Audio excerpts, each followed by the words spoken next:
Imagine for a moment that everything in your life looks normal, but inside something doesn't feel right. You go out with friends, you check your phone, you go through your routines, but when you're finally alone, there is a quiet voice inside you asking, is this it? Isn't there something more for me? That discomfort, that strange emptiness that nothing seems to fill, is often not just anxiety or boredom. It can be an invitation from Allah, a gentle call to come back to Him. The Quran reminds us that Allah is closer to us than our own jugular vein, that He knows what we hide and what we show, what we say and what we keep inside. When the heart becomes restless, it's not because Allah has abandoned you. It's because He is reminding you that your real peace is not in this world, but in your connection with Him. In one of the passages, Allah tells us that in His remembrance, hearts find rest. That ayah teaches us something deep. If your heart is restless, maybe it's not missing entertainment. Maybe it's missing remembrance. The emptiness you feel is often a space reserved for dhikr, for the Quran, for dua.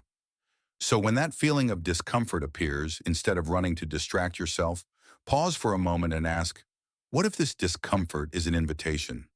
What if Allah is saying to me, come back to me, talk to me, seek me? Just by asking yourself that question, you are already opening a door. But Allah does not only invite us through restlessness, He also does it through tests. Sometimes things start to go wrong. A project falls apart, a relationship breaks, money isn't enough, your health shakes. In that moment, the natural reaction is to ask, why me? However, the Quran reminds us that Allah does not burden a soul with more than it can bear, and it also teaches us that we may hate something that is actually good for us. This completely changes our perspective. The test stops being a blind punishment and becomes a personal letter from Allah, written in the language of your own story, calling you to wake up, to purify yourself, to strengthen your trust. Maybe that loss you went through was a way to pull you away from something that was stealing your faith. Maybe that failure that humbled you was the opportunity to break your pride and bring you closer to Allah with a softer heart. In another ayah, it is repeated again and again that with hardship comes ease, not after hardship, but with it. That means that in the very middle of the test, there is already a hidden good, an open door, a message for you. When you look at your wounds, ask yourself, what is Allah teaching me through this? What part of my life does He want to correct, cleanse, or elevate? Other times, the invitations of Allah come wrapped in people. Suddenly, you meet someone who talks to you about prayer with a sincerity you hadn't heard in years. A friend starts inviting you to the mosque. A relative shares a verse from the Quran with you on the day you were feeling most down. A video appears on your screen about the exact topic you were avoiding. The Quran says that whoever has taqwa, whoever is conscious of Allah, He will make for them a way out and provide for them from where they could never imagine. Those people and those opportunities are not coincidences. They are part of that way out that Allah is offering you. Through them, He is saying, I don't want you to stay where you are. I want to raise you. I want to bring you closer to me. There are also invitations that arrive in silence and contemplation.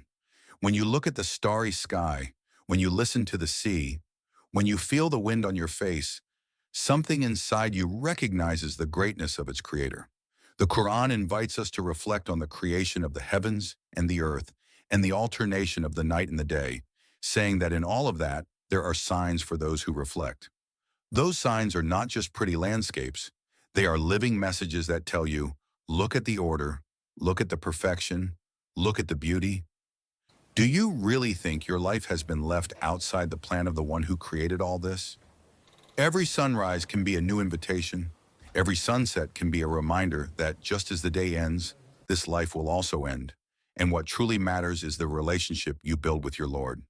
All of these invitations, the restlessness of the heart, the tests, the people, the beauty of creation, come together in one same question. Will you respond or will you ignore the call?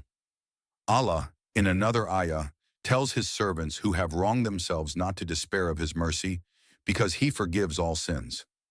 That message is fundamental because many times we don't respond to Allah's call out of shame. We think, after everything I've done, how can I stand before Him? And it's exactly for that reason that we are reminded the door is still open. Allah does not call you because you are perfect. He calls you in order to perfect you. He does not call you because you are pure. He calls you to purify you. Responding to Allah's call does not mean changing overnight or becoming someone who never makes mistakes. It means, first of all, recognizing deep inside, yes, I feel this call. Yes, I know I need Allah. It means raising your hands and speaking to Him, even if you don't have beautiful words, even if only tears come out. It means going back to at least one prayer, but praying it with awareness. It means opening the Quran, even if it's just a few ayahs, but reading them as if He were speaking directly to you, today, in this very moment. Every small step taken sincerely toward Allah has weight, and the Quran itself promises us that whoever draws near to Him, He comes even closer to that person. You may fall, you may slip back, you may get lost again in the noise of the world, but as long as you keep getting up, as long as you keep listening to those silent invitations and responding even with a simple, Allah guide me, the story is not over. Allah's call is not a notification that disappears. It is a constant echo that accompanies you throughout your life. The question is, are you going to keep drowning out that echo with distractions, or are you going to make silence? Look into your heart and say, here I am. I've heard. I want to respond. Today, as you watch this video, you might be living through one of those invitations, a recent test, a conversation that moved you, a restlessness that refuses to leave you alone. Don't treat it as something small. Take it as the opportunity it is. Ask Allah to make you among those who listen and obey, among those who read His signs in daily life and refuse to act blind. And always remember that as long as the Quran continues to speak to you, as long as your heart is still beating, and as long as your lips can pronounce His name, it is never too late to return. Because the invitations of Allah are, in reality, expressions of His mercy, and your response can be the beginning of an entirely new life. If you want to receive more life-changing advice, don't forget to like, subscribe to this channel, and leave a comment. You'd be supporting us a lot. Blessings.